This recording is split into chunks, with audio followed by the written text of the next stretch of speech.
Пијани возачи со возилата летаат по македонските патишта. Очигледно не се плашат од полицијата, ниту ги спречува казнувањето и удирањето по джеб. За само едно деноноќие, полицијата приведе двајца возачи на патот Куманово Крива Паланка, кои имаат неколку промили алкохол во крвта.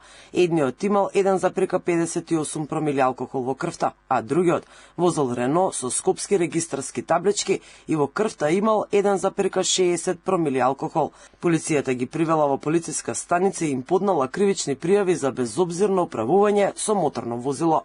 Приведен е и пијан возач кај македонски брод. Според крвните анализи, шоферот имал испијано повеќе од половина шише жестока или преку 2 литри вино.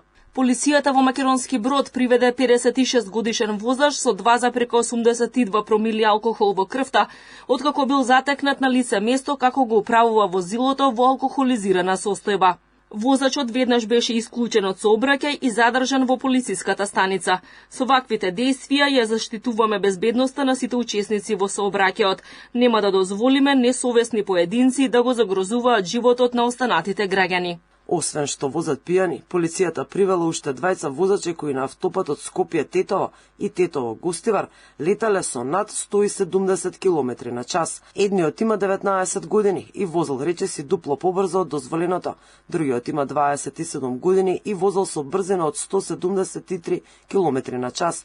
На место каде максимално дозволена брзина е 80 км на час. Во Македонија се вози непрописно со брзина над дозволената, а според билтонот на МВР се почести се и пијаните возачи. Само минатата година црна е статистиката на жртви во сообраќајот. 30 жртви се пешаци и околу 140 загинале во сообраќајни незгоди широм државата, што се бројки многу високи над европскиот просек. Министерот за внатрешни работи Панчо Тошковски неодамна информираше дека МВР интензивно работи на законски измени кои што би требало да го имплементираат проектот Safe City. Со имплементација на овој проект се очекува да имаме побезбедни улици, побезбеден сообраќај, а со тоа и побезбедни граѓани. Проектот ќе се воведе во Скопје, Куманово и Тетово, а потоа и на територијата на цела држава. Надлежните се надеваат дека безбеден град во иднина ќе спаси многу животи.